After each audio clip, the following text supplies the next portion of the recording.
Hi guys, it's Aegis here, and here we are at the finals of HKWGP Spring 2021, the format, the standard. So we have a Monster Strike versus a Seraph Snow prison deck, which have to say on the day I didn't expect this to happen, and I'm so excited to see this match because Seraph Snow prison is a very stable deck after set 2 release. And Monster Strike is basically just a surprise. The deck is strong, but we all thought about is like Bruce, Seraph Snow, and then Laurel Nero. And of course, we did not see Laurel Nero, we did not see Clarissa, we did not see Bruce. They're all being up by these two decks, and we are now here to look at the two of them to do their stuff and see who can win. So Monster Strike, as you saw on top 8 and top 4 match, is a very fast deck, and Seraph Snow is actually a slower deck, which is kind of like Bruce. But at least they can do something a lot faster because you don't need to wait a turn on a Grade 3 to get into some states. With this, you can start prisoning early games, and you can see the Monster Strike player is actually striking very hard as he usually do. And he did put a card into the monster box with the Gachadora, but the player did mention when he faced decks like Seraph Snow that one, this will be a longer game, and 2, they do have the Grade 2 promo Attribution-ShareAlike, which is a new promo Grade 2 that can prison from your deck. So if you do your 10 rows gacha, or if you put too many cards in your monster box, you are going to deck out even faster. So it's kind of like a co-op decking out yourself kind of thing. So he's very careful when playing against prison, and he knows what's going to happen if he's going to recklessly to basically kill his deck. But we can see the Seraph Snow player actually thinks a lot, because even if he ride onto Grade 2, next turn all these 3 regards, maybe with some more boost, we're still going to strike hard. And she actually dropped a Attribution-ShareAlike, which is basically what the promo that we just talked about. So maybe that's more cards that he wants to keep. And prison 1 card, but now okay, resting the Grade 1 and prisoning another card, and put the Grade 2 down and prison another card to secure all 3, and also playing the turquoise to at least start weakening the power, and she got a crit, putting his opponents to 3 damage while she's on 2. Which is not very positive on Monster Strike side, because starting on next turn, his opponent is going to start triple driving, probably, unless he used like basically everything to release all his units, even with the minus 5k. So counterblast 1, releasing 2. And still thinking he wants to pull the 8 out. So lasting 1 and thinking where to call the 8. So that's one tactics you do want to keep in mind when facing about Seraph Snow.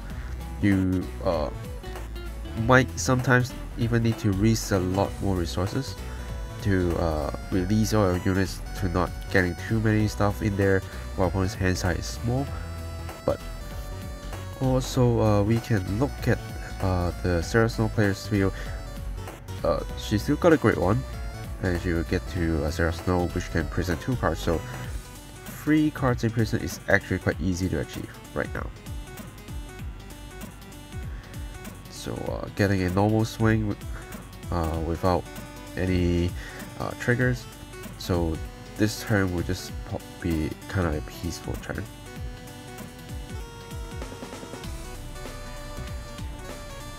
Okay, and can't hit but retire all the front rows, because both units are actually quite dangerous if they just stays. Because turquoise which is minus 5k, and the other second grade 2 will just be a very good shield value. Okay, prisoning a trigger, which is when you are playing a prison deck, when you use that grade 1, you always want to prison some triggers or some units that your opponents probably don't want to pay resources to take out. Okay, so Seraph Snow going in, 23k free drive, and then Seraph Snow waiting there for triggers, and now they're starting to count triggers. 2 crit is found. Seems that's it. Decided not to guard. Another Seraph Snow and 2 PG. So this is something that can help the Seraph Snow player to actually survive a little bit longer when they face some attacks that is a little bit hard to defend, or maybe when a over trigger suddenly strike up. Okay, getting into a personal right for Uriel. So the Monster Strike player is actually preparing to rush a bit, and he actually did use the 10-row gacha, which he normally won't do.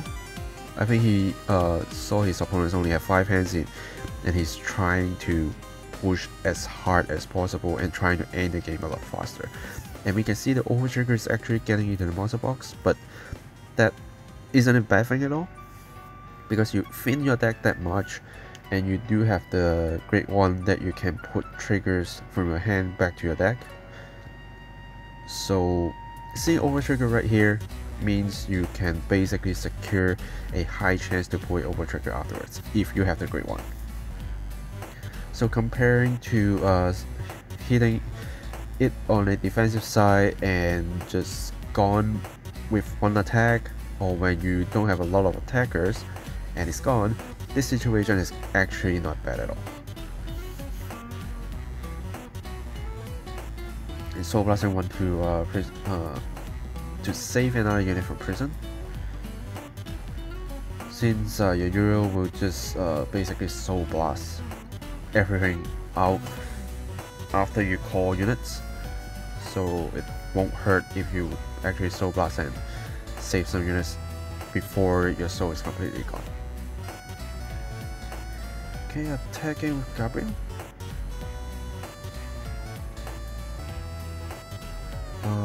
Because he's personal writing, so it's 25, we don't see a turquoise. Okay, that's the 3rd PG for Seraph Snow player. And the second one is being guarded by a 20k front. And now bring back all 2 of the Gabriel, so blasting the rest, and Vanguard going in. And putting on top. So, high chance to be triggered. And both sides maximum power will be 31k. That's what they have talked about. So crit and power. And the other one, unfortunately, I can't see.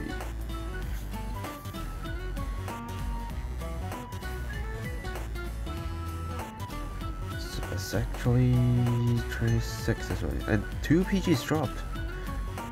In an over trigger, so you can see the Seraph Snow player is actually in a very bad position right now. 3 PG, 1 over trigger is gone, and 3 Seraph Snow is on the field. 1 on Vanguard circle, 1 in Soul, and 1 in Vanguard circle. And she actually uses 2 times the Seraph Snow, because you can use once per unit, which means on Vanguard circle and Vanguard circle you can basically prison a total of 4 units. And you don't want your opponents to have those units on the field actually, and she played the turquoise as well, so making sure even those units can come back, it requires resources, which only when you open color box is here, and no souls, and whenever you cause the units out from prison, they will minus 5k. And that triple drive without any trigger really hurts. Okay, and he's counting damage just in case he miscount. So yeah, let's see if he's got another person right. Okay, no, because he counterblast one and saves 2 units, so but both will get minus 5k.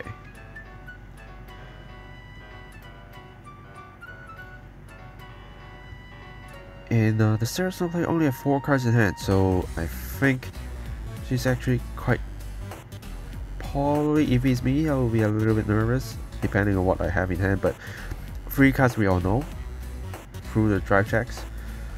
And the primary unit is yet gone again.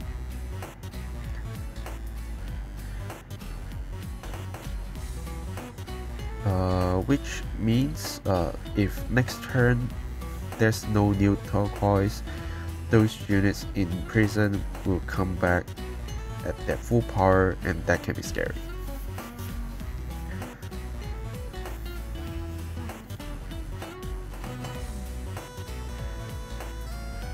So that's only 5k shield, so a Bobo Mine is dropped, and now Vanguard going in.